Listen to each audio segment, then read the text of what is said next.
Hello students, मेरा नाम है Shahbad Ansari. Welcome to my YouTube channel the NK only.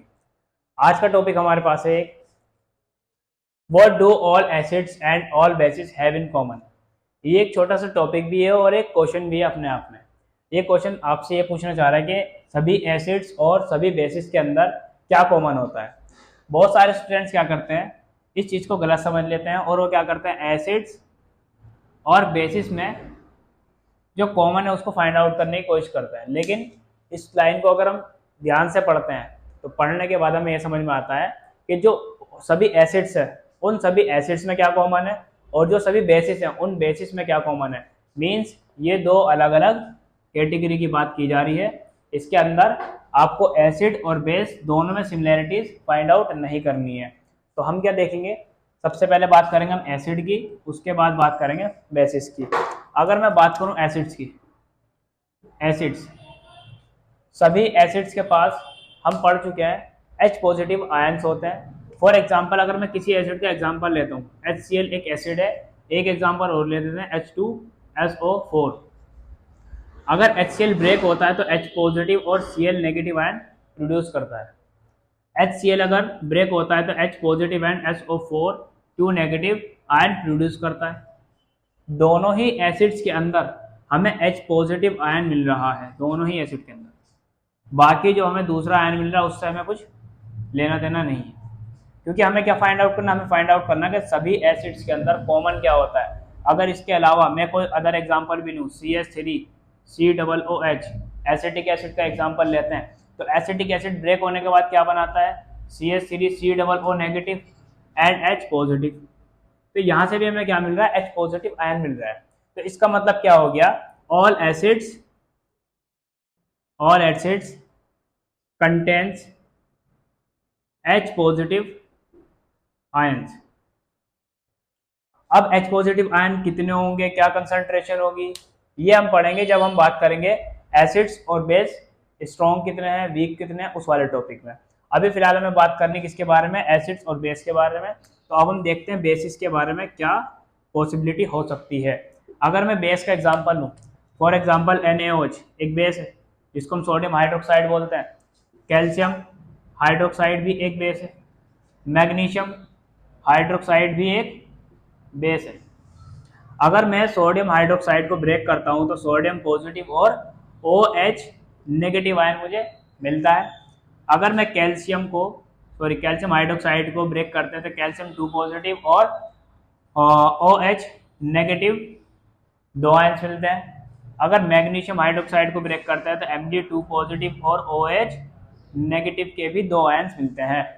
तो सभी बेसिस के अंदर हमें क्या चीज कॉमन मिल रही है, OH negative, OH negative, OH negative.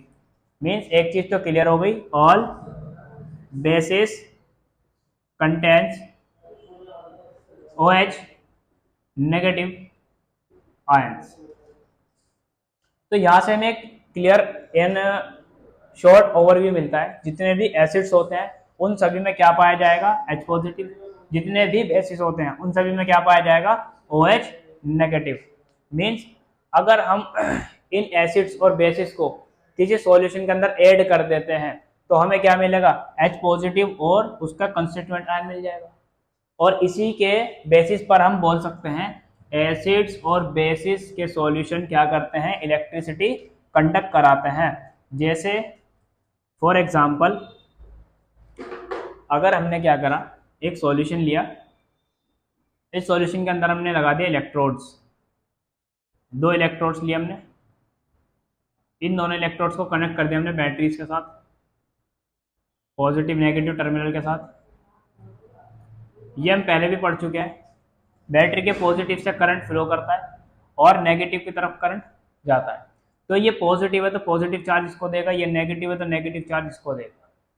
Positive charge वाले को क्या बोलते हैं, हम एनोड बोलते हैं। पॉजिटिव चार्ज वाले कैथोड को क्या बोलते हैं, सॉरी इलेक्ट्रोड को क्या बोलते हैं, एनोड बोलते हैं। और नेगेटिवली चार्ज वाले को क्या बोलते हैं, हम कैथोड बोलते हैं।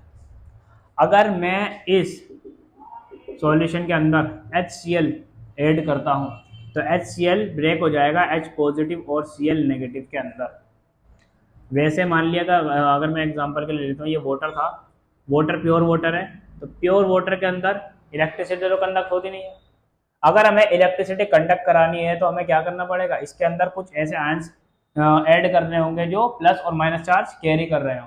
वो कहाँ से मिलेंगे, हम एसिड और बेस को डिसॉल्व करने के बाद। एसिड को हमने डिसॉल्व कर दिया, H पॉजिटिव और Cl नेगेटिव मिल जाएगा।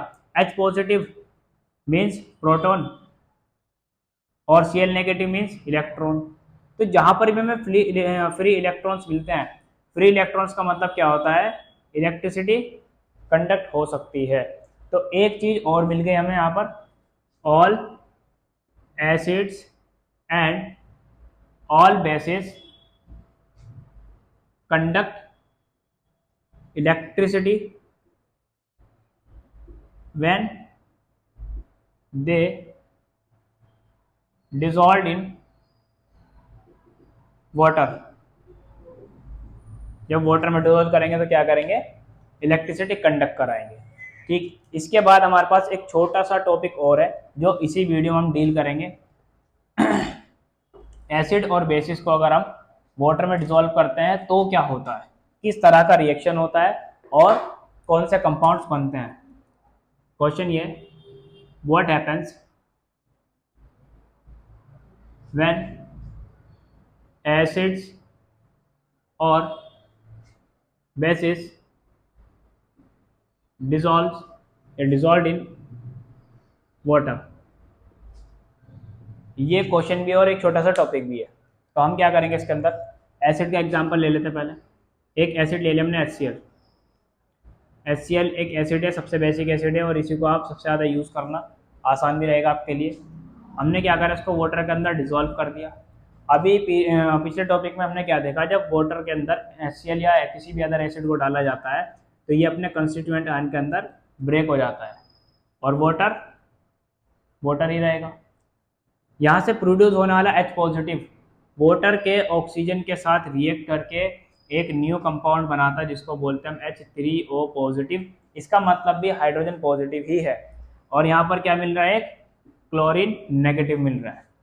तो यहाँ पर भी पॉजिटिव और नेगेटिव चार्जेस के पॉसिबिलिटी बन रही है। मीन्स ये कंफर्म होता है अगर किसी भी एसिड को हम वाटर में डिसॉल्व करते हैं तो वो आयंस में कन्वर्ट होगा और आयंस में कन्वर्ट होगा तो इलेक्ट्रिसिटी कंडक्ट कराएगा। एक और एसिड का एग्जांपल लेते हैं, H2SO4 प्लस वाटर। जब हम इसको वाटर में डिसॉल्व कर रहे हैं तो क्या हो रहा है, यहाँ से H पॉजिटिव यहाँ से रिलीज हो रहा है और SO4 2 नेगेटिव यहाँ पर रिलीज हो रहा होगा। वाटर H2O ही रहेगा। एक बार इसका स्ट्रक्चर बनाकर देखते हैं जरा, ऑक्सीजन हाइड्रोजन हाइड्रोजन, कुछ इस तरह का वाटर का स्ट्रक्चर होता है। ऑक्सीजन के पास 2 लोन पेयर होते हैं इलेक्ट्रॉन्स के। हाइड्रोजन को इलेक्ट्रॉन की जरूरत है तो हाइड्रोजन ऑक्सीजन के साथ कंबाइन होता है और यहाँ पर भी क्या बना कर देता है, H3O पॉजिटिव। एंड यहाँ पर क्या बचा, SO4 2 नेगेटिव। फिर से हमें क्या मिल गया, पॉजिटिव और नेगेटिव चार्ज मिल गया। पॉजिटिव और नेगेटिव चार्ज मिलने का मतलब है इस सॉल्यूशन से भी इलेक्ट्रिसिटी कंडक्ट कराई जा सकती है। इसके बाद हम बात करते हैं बेसिस अगर वाटर के साथ डिसॉल्व करते हैं तो क्या बनता है। बेसिस अगर वाटर के साथ डिसॉल्व करेंगे तो क्या बनेगा। बेस का एग्जांपल ले लिया हमने, एक NaOH प्लस वाटर में इसको हमने डिसॉल्व कर दिया। NaOH ब्रेक हो जाएगा Na पॉजिटिव और OH नेगेटिव में। यहाँ पर वाटर ही रहेगा। जैसे एसिड के अंदर क्या हो रहा था, H पॉजिटिव वाटर के साथ रिएक्ट करके अदर कंपाउंड बना रहा था। यहाँ पर जो भी मेटल है वो आयन तो बनाएगा लेकिन वाटर के साथ रिएक्ट नहीं करेगा। क्या बना कर देगा, Na पॉजिटिव और OH नेगेटिव वाटर सॉल्यूशन के अंदर ही रहेंगे। वाटर सॉल्यूशन के अंदर ही रहेंगे। अगर वाटर सॉल्यूशन के अंदर Na पॉजिटिव और OH नेगेटिव पाया जा रहा है, इसका मतलब आयंस मिल रहे हैं। आयंस मिलने का मतलब क्या होगा, इलेक्ट्रिसिटी कंडक्ट होगी ही होगी। मीन्स इलेक्ट्रिसिटी कंडक्शन होना ही होना है। तो हमारे पास अभी छोटे छोटे 2 टॉपिक्स थे। पहले टॉपिक क्या था, सभी एसिड्स और सभी बेसिस में क्या कॉमन होता है। तो हमने देखा सभी एसिड्स में H पॉजिटिव कॉमन होता है, सभी बेसिस में OH नेगेटिव कॉमन होता है। सभी एसिड्स के सॉल्यूशन अगर वाटर के साथ देखते हैं तो वो इलेक्ट्रिसिटी कंडक्ट कराते हैं। सभी बेसिस के सॉल्यूशन वाटर के साथ इलेक्ट्रिसिटी कंडक्ट कराते हैं। किसी एसिड और बेस को अगर वाटर में डिसॉल्व किया जाता है तो क्या होता है, दोनों अपने कंस्टिट्यूएंट आयन में ब्रेक हो जाते हैं। एसिड H3O पॉजिटिव का फॉर्मेशन करते हैं, बेसिस अपने कंस्टिट्यूएंट आयन के साथ ही वाटर के अंदर रहते हैं। तो अब हम नेक्स्ट वीडियो में पढ़ने वाले हैं कि एसिड्स और बेसिस की स्ट्रेंथ क्या होती है, किस तरह से हम देखेंगे कि स्ट्रेंथ को बढ़ाया जा सकता है, घटाया जा सकता है, और किन एसिड की स्ट्रेंथ सबसे ज़्यादा है। तो चैनल को सब्सक्राइब कीजिए, वीडियो को शेयर कीजिए एंड लाइक कीजिए।